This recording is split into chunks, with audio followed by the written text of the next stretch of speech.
Okay, I have with me the world famous Gerald Celente, creator of Trends Journal magazine. And I have so many questions, Gerald. I want to just jump right in. But first, thank you so much for taking time out of your day to come on and speak with me.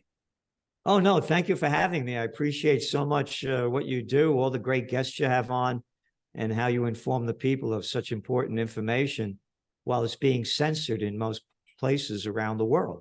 Yeah, yeah, it is. And I want to get your take on several questions that I've researched and want your opinion on. Let's first start with the central banksters and the U.S. government for a minute. Um, it's taking much longer than expected to get inflation under control. Sadly, this is putting tremendous strain on people's wallets and business budgets. Do you see the Federal Reserve Bank raising rates again? And can the American people and even the American government handle much higher interest rates? Well, as far as handling much higher interest rates, no, they can't do it.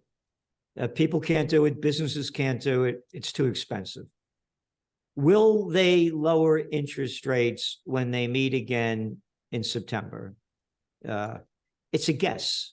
It changes from week to week. You look at the numbers coming out, they say it's a 63% chance that, or 54% chance that they're going to keep them flat. It keeps changing. And then the job numbers come out, they're lower than expected, higher than expected. So it keeps changing from week to week. So it's a guessing game. But here's our forecast. In the run-up to the 2024 elections, they're going to lower interest rates really quick, because they do it every year in the run-up to the presidential reality show. And that's all it is. It's a reality show. It's a freak show. So now you have to look at who's running the government. And anybody with a brain bigger than a pea can figure it out. Who's our Treasury Secretary? Oh, Janet Yellen. Oh, Miss Fatchabrut, yeah. Oh, her? Oh, what was her last role? Oh, she was the head of the Federal Reserve. The head of the Federal Reserve is now our Treasury Secretary. What am I, 6 years old? Who's running the government? The banksters. Here, this was a cover of the Trends Journal going back to 2011. Nothing's changed. Once upon a time, the Prince of Peace became violent, made a whip to drive the money changers out of the temple. You got it?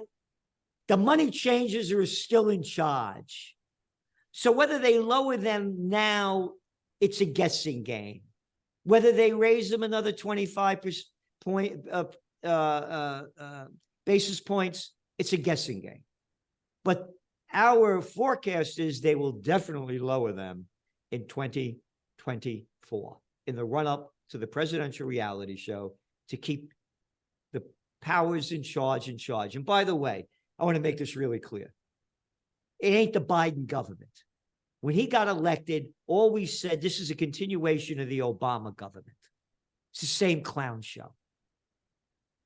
And I want to make this clear. When interest rates go down, gold prices are going to skyrocket. Because the only reason gold prices haven't gone way, way up is because the dollar is strong because of high interest rates. End of story. Now, as we go in, you said that this is a trend.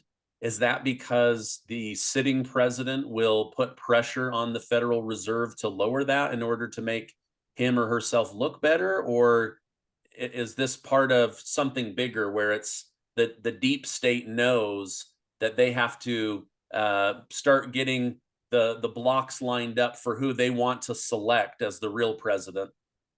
No, it's the opposite of way. It's not the president telling the Federal Reserve. It's the Federal Reserve telling the president.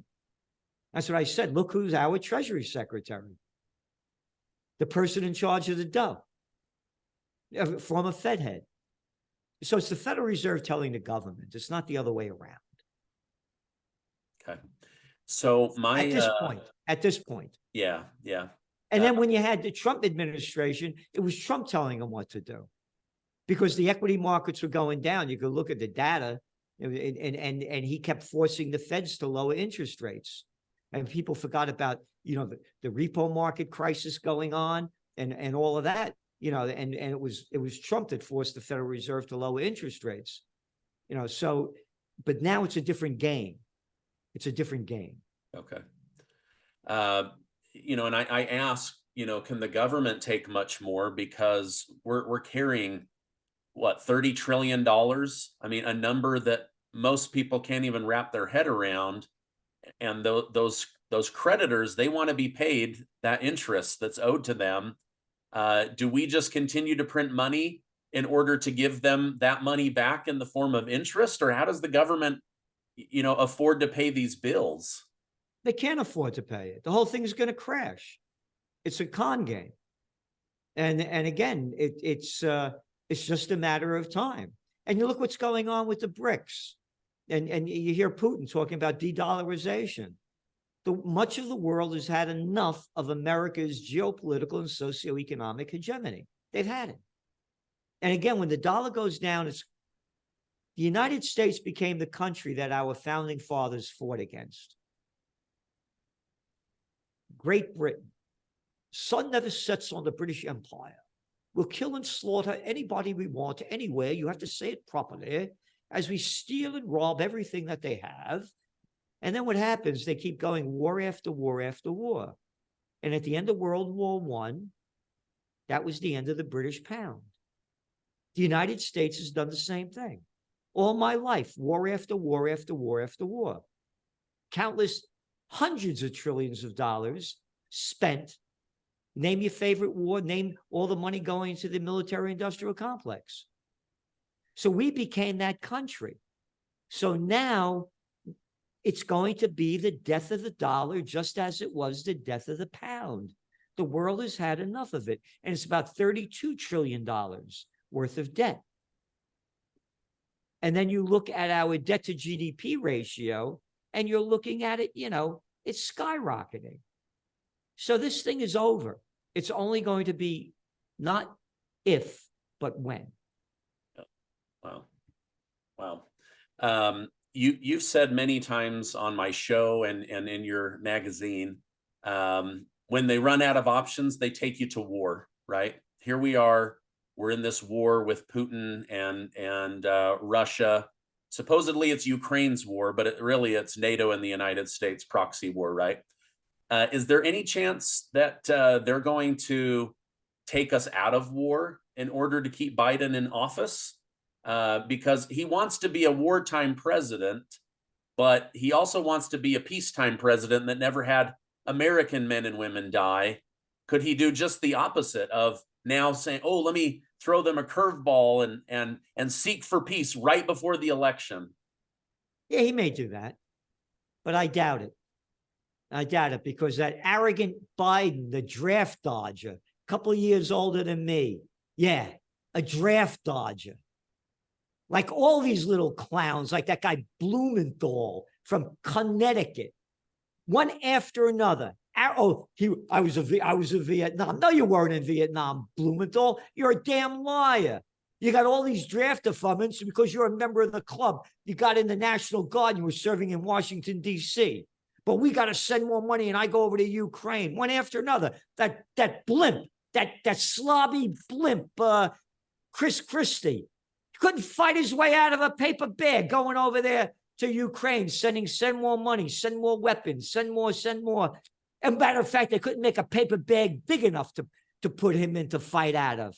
Anybody that supports the war in Ukraine, go over there and fight, put on your military drag, take your wife, your kids, your transgenders, everybody else, take your money and go fight over there or shut your mouth.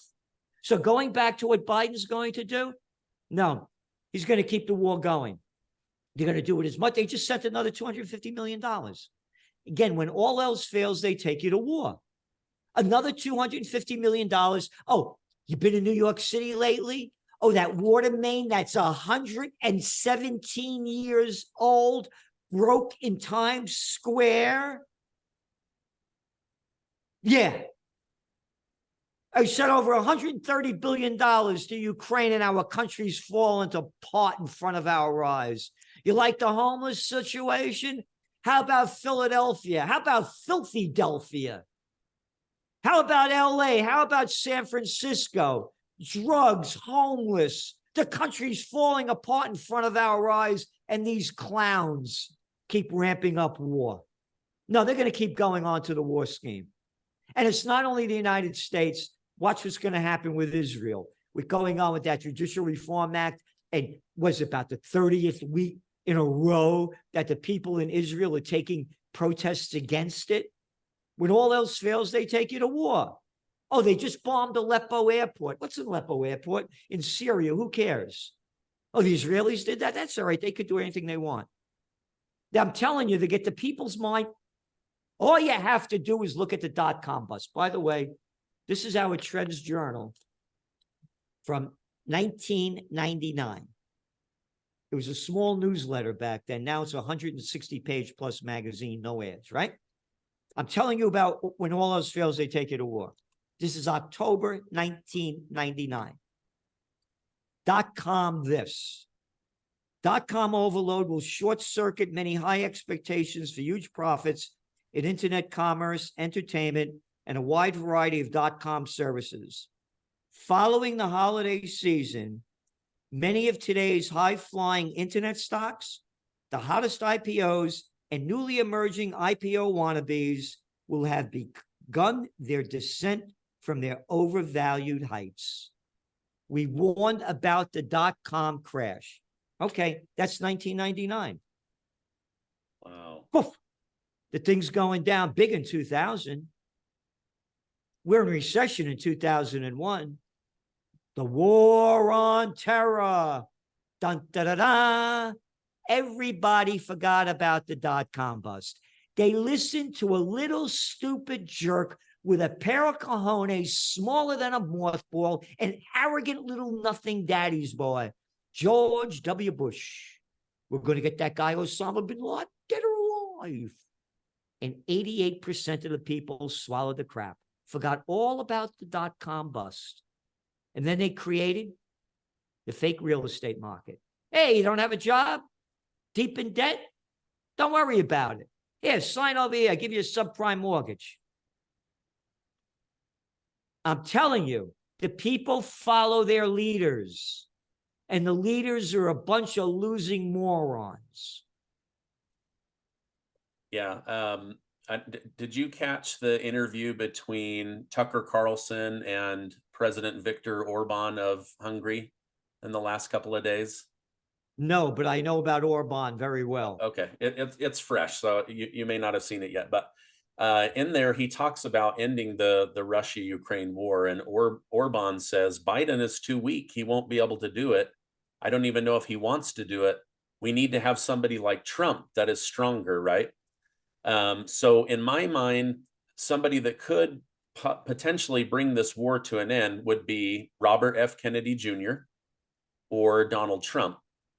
These are the two that the deep state are working the hardest to keep as far away from the White House as they can. Do you think their potential threat of interrupting the profits of the military-industrial complex will keep both of them from reaching the White House? Very, very strong possibility. Look what's going on with RFK Jr. He came out and said that his father was assassinated by the CIA and his uncle was assassinated by the CIA, and he's asked for Secret Service protection and they won't give it to him. It's right in front of your eyes. It's crazy. And again, as much as I dislike Trump because he didn't live by what he said he was going to do, the three things: build a wall and stop the refugee, all this immigration coming in. He built a couple of nothings. And he was going to rebuild our rotted infrastructure. He did absolutely zero.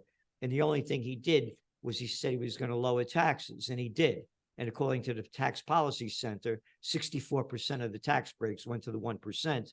And after he did it, stock buybacks hit an all-time high. No, it didn't go to build capital improvements. It went for stock buybacks. So as much as I dislike him, if he was in office when the Ukraine war broke out, we wouldn't be involved in it. So they're going to make sure he's not in it. And the same thing with RFK Jr. They're going to do everything they can to stop it. And you well know, I was the first to say that RFK Jr. would be the best candidate. And I said, with a vice president such as Judge Andrew Napolitano, because the people are tired of this stuff. They want a new way. And if we don't have a new third party kind of movement, it's going to just be more of the same. So yes, they're going to do everything they can to stop them. Let's talk about our current president. Yesterday, on the front page of the Daily Mail, it shows that President Biden had multiple fake names and multiple fake email addresses while serving as vice president. They've now gone through the National Archive record, the group that's going after Trump for holding documents. They went to them, they requested, they found 5,400 emails of him emailing about business, foreign relations, to his crack addict son, Hunter. Why would a vice president need so many fake names and email addresses? To do dirty deals. Here's your Trends Journal from 2014, when the United States launched the overthrow of the democratically elected government of Viktor Yanukovych in Ukraine. Right after they overthrow the government,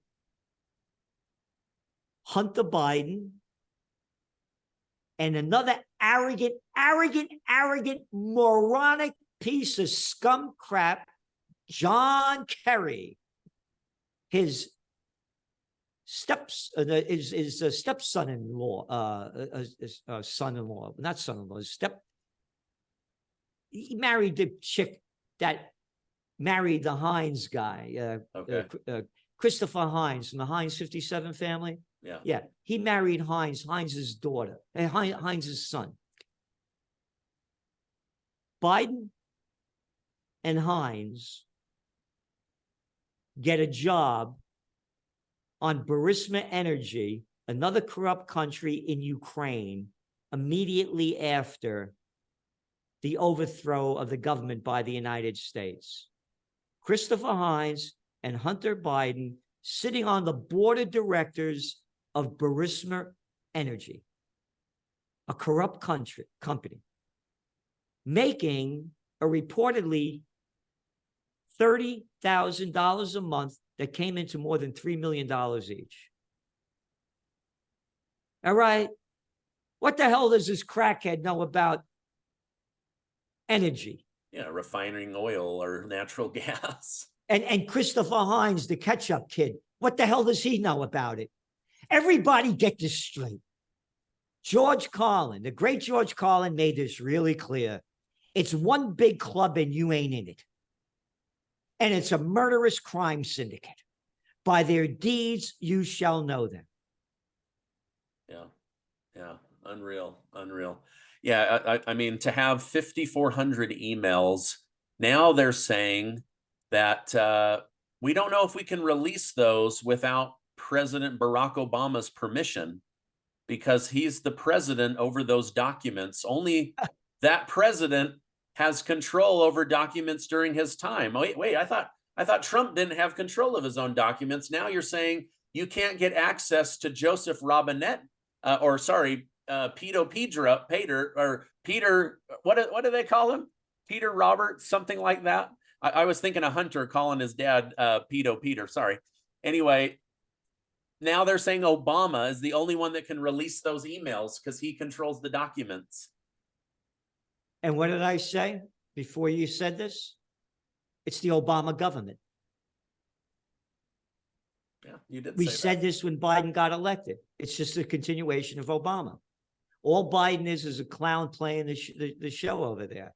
Oh, by the way, this is America, the country of freedom and democracy. They haven't released the documents yet from John F. Kennedy's death. Who murdered him? It was supposed to be done, what, 1990? It's a crime syndicate. It's not a government. They'll do anything they want. Yeah. Does it bother you when you run into people nowadays that are more worried about climate change than nuclear exchange? I've been talking to people in California. Uh, they get one rainstorm. Florida gets them every year. They get one rainstorm. They say, "You see, it's climate change." They have wildfires that turned out to be started by people perpetuating climate change, proven. And yet nobody seems to care that we could end up in nuclear war, a nuclear exchange. What are your thoughts on that?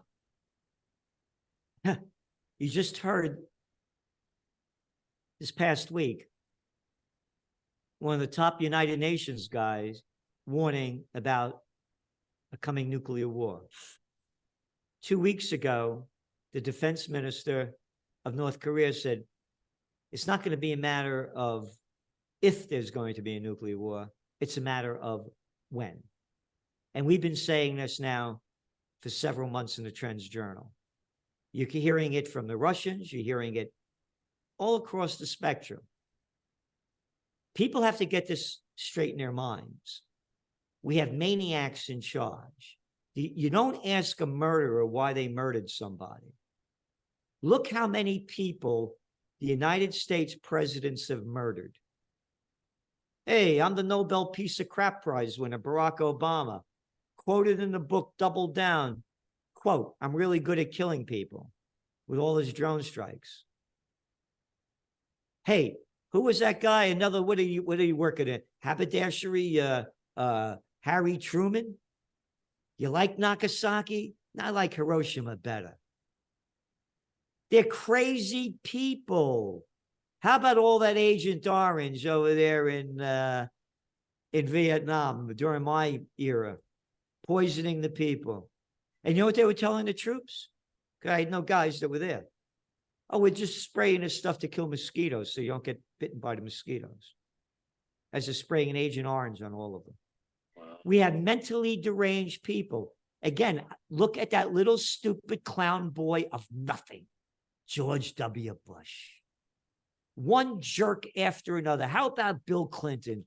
Every time he got caught with his pants down, bombs away over Baghdad. How about Madeline, not all that bright? Yo, you remember her? Oh, yeah, the UN, United States ambassador to the United Nations, asked by Leslie Stahl on 60 Minutes of the wars and sanctions that President Clinton is putting on Iraq, worth the death of 500,000 Iraqi children under the age of 5. And she says, yes, it is. Oh, if only women were in charge. Yeah, that's another bunch of crap. Race, creed, and color, good, bad, and ugly comes in all of them. So yeah, we're on the verge of nuclear annihilation, and the people are doing nothing. I was a speaker along with Scott Ritter and others at Humanity for Peace rally in New York City, right in the UN. More people were at my rally up here. Where are the people taking to the streets? Where are they? Where are the protests? Where are all the religions? Where the Quakers all dying in an earthquake? What a bunch of baloney. All of these, oh, we're peace at. Where are you? No, I'm telling you, again, people don't have a clue what's going on. They know every baseball score, the batting averages of everybody. They don't know anything about the facts and details of what's going on in the world. Yeah. How about that women's soccer game? You know, I mean, yeah. Just this morning, one of the top retired generals in Russia said, now would be the perfect time to drop a nuclear weapon on Kyiv and end this war once and for all. Just take out all the military people at once. I mean, this is the kind of crazy that is being said. I know. And it's not like it's the person selling lottery tickets on the corner. These are the top people in charge of government and military saying things like this. It's insanity to me, but most people don't know it because, like you say, they're just trying to see if the Yankees won or, the Raiders won. That's what they care about. Or the hurricane. Yeah, the hurricane. A hurricane. Ooh, you didn't have hurricanes before. And again, like climate change crap. Hey, how about you like all those forever chemicals in your water? It's only 50% of America is drinking all that poison shit. Yeah, how about those ultra processed foods? And they're ultra processed, they're great for you. All of that sugar and the dyes and the artificial colors and all that crap. Keep eating it. Don't worry about it. Climate change will get you, you know. How about those GMOs? Yeah, well, they're fine. Everything's good. Oh, pesticides, they're perfect for you. You know, don't worry about it. Climate change. It's a bunch of crap. They're killing us in. Oh, I'm over here. The Hudson River's right over here. Oh, yeah. All those PCBs brought to you by General Motors or General Electric. Yeah, GE with a PCB. I mean, come on. What are you kidding me? Oh, by the way, a new study just came out. New study just came out that shows that of all the quote advanced nations, guess what? Americans are dying quicker than everybody else. Our death rate is the quickest of all of the richest nations. Look what the people look like, suffering from blimpitis. Then once when I was a kid, there was this Barnum and Bailey circus. Step right up, step right up. See the fat man, see the tattooed lady. You don't have to pay to see them anymore. You see them out in the street. They're all over the place. Look at this country. Look how it's declined in front of our eyes. An article came out, Bloomberg, Spotify, Generation Z for zero. These are kids born like from 1999 forward. You know what music they listen to most on Spotify? Sad music. Really? Yep. That's how depressed the country is. When I was a guy, it was, you know, summertime, summertime, summertime, you know, dancing in the street, you know, school is out at last. I'm so glad I passed, you know. Everybody's going to jump and shout now that school is out, school is out. Not anymore. Hey, once upon a time, there was a thing called the Declaration of Independence about the inalienable rights of all humans for life, liberty, and the pursuit of happiness. Happiness? Screw you. I'm the governor. Close down your business. I'm the mayor. Shut down your business. I'll tell you what to do. Happiness does not exist. Look at the crap. Yeah. From Duke Ellington, from Count Basie, to one bad rap, man. It's disgusting, right in front of everybody's eyes. And again, that guy, Medvedev, the former president of Russia, warning about nuclear war over and over and over and over. Yeah. So there's going to be a false flag event that's going to happen in Ukraine or a nuclear exchange, real or fake. That's what we're forecasting. Wow. Okay. Let's leave humanity behind for just a minute. When it comes to the rise of the machine and artificial intelligence, you know, people like their Chat GPT for shortcuts on projects, but do you see AI looking at us as a species and at some point in the future will either treat us well or poorly or decide that we are viruses that need to be extinguished and removed from the earth? Where do you see artificial intelligence heading, for good or bad? Again, as I showed you from the Trends Journal back in 1999, we had forecast the dot-com bust. And the reason we had forecasted because they were saying stuff that didn't make any sense. This is totally different now. AI is taking over. It's one of our top trends for 2023. We do those in December for the coming year. And it was AI, we own you. This is real. They got it wrong in the King James Bible. They say the meek shall inherit the earth. The geeks have inherited the earth. I talked about the decline of style and grace. I talked about music. Everything's synthesized. You don't have to play an instrument anymore. All those great jazz cats, you know, they don't need them. From, you know, ragtime to swing to R&B to rock and roll to Motown. Now it's No Town, and it's just one bad rap and synthesized crap. And it's the same thing. Look at the way they dressed. Oh, jeans and a black T-shirt. Oh, wow, cool, man. What I'm saying, it's the decline of civilization, and AI is the beginning of the end of it. AI, we own you. You're looking at over 400 million jobs that are going to be lost, according to the Goldman Sachs gang. And the data coming out, it's not the lower end that is going to be losing jobs. It's going to be the higher end. Look what's going on in the so-called news business and newspapers. And one after another, chats replacing so-called journalists. They're not journalists, they're prostitutes, they're media whores that get paid to put out by their corporate pimps and government whoremasters. We're doing away with them. Chat will take over their jobs. This is real. It's real. And it's going to happen. And it's going to get worse and worse. And the young people, they're addicted. Again, the study after study after study shows the decline of civilization, and particularly the young people that are addicted to their phones, their social media lives. They're not even going outside, and it's hurting their health. It's the new world disorder. Again, the geeks have inherited the earth unless we change it.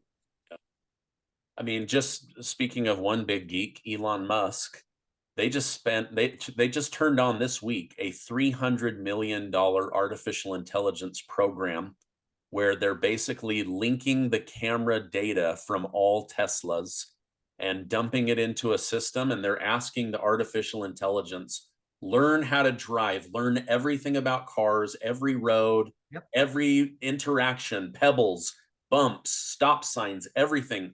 Learn it all. It's learning it at a rapid rate. Artificial intelligence now has as many node connections as the human brain. Within a decade, it'll be equivalent to thousands of brains connected moving forward.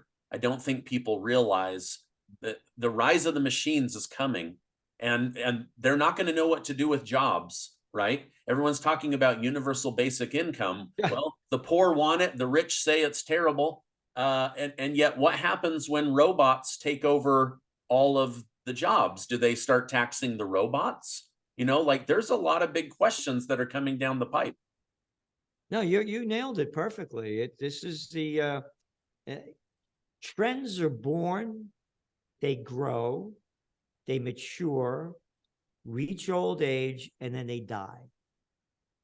The AI trend has just been born. And you really put it in very clear perspective. But again, people don't care. And particularly, again, we each week in the Trends Journal, we have a whole AI section. A whole AI section. Schools are going to be teaching more and more and more. They know this is unfortunately the future.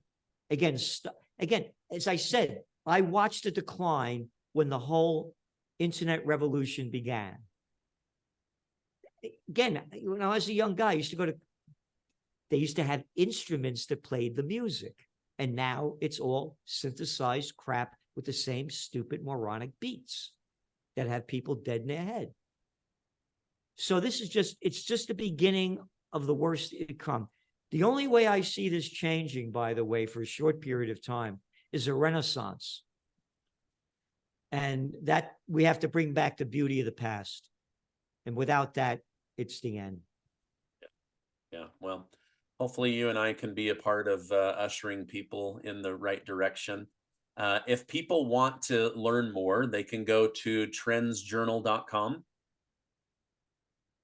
They could go to trendsjournal.com. And if they subscribe from your channel, we give them a 10% discount. Ooh, okay. Yeah, get me the link. I would love for people to join, be a part of, being educated and in the loop on what's happening. And if they can save 10%, that's amazing. I will definitely put that link down below. Thank you. Thank you. That's a great offer. Yeah. And by the way, the magazine, it's less than $2.80 a week. And it's a weekly magazine. That's like a lousy cup of coffee. You Yeah. buy the toilet paper record, the New York Times is $4 a day, and you get nothing from it other than propaganda. And there's no magazine in the world that gives you in-depth socioeconomic, geopolitical, and other trends analysis and trend forecasts like the Trends Journal. Nobody does it. We tell you what in the world is going on, what it means, and what you might want to do. Because our motto is think for yourself. We don't tell you what to do. We just give you the facts, the data, and our forecasts, and then you decide. Yeah. Oh, great. Yeah, I've actually used it myself. I've opened it up, the PDF, and I've gone in when I was doing a video preparing for the crash of commercial real estate. And I was like, okay, let's see what the Trends Journal has to say about this. And so far, everything is trending in the direction that you guys have predicted. So I personally read it. It's wonderful, very, very insightful. I just want to mention that again, we're going back 3 years ago. We warned of an office building bust. This is really big. It's just hitting the media now. You have an office. I talked about Philadelphia over here. You have an office occupancy rate of 40%. In New York City, office occupancy rate, 45%. This is according to Castle Systems with a K.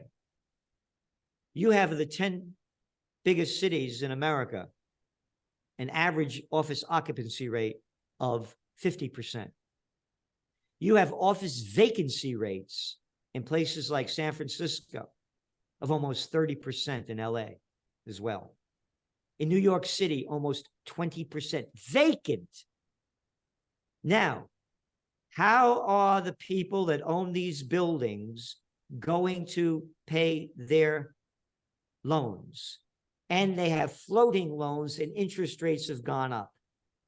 There's over $1.2 trillion of loans coming due shortly.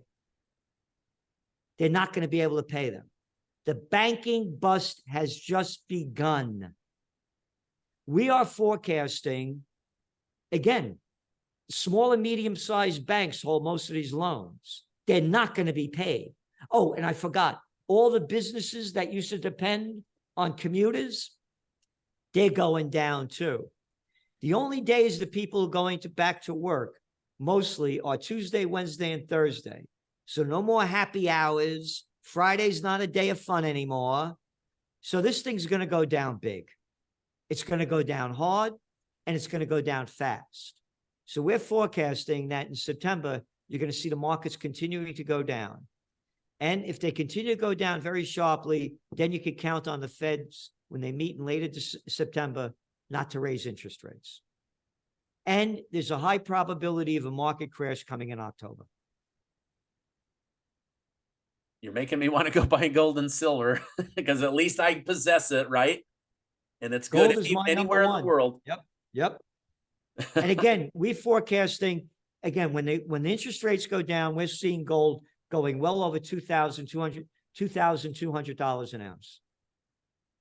And again, don't believe me, the central banksters are buying it up like crazy. In 2022, they bought more gold than any time ever.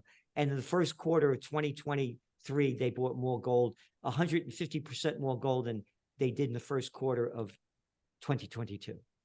So they want to own all the gold. They also want to own all the single family residents. Yep. Are we going back to lords and serfs?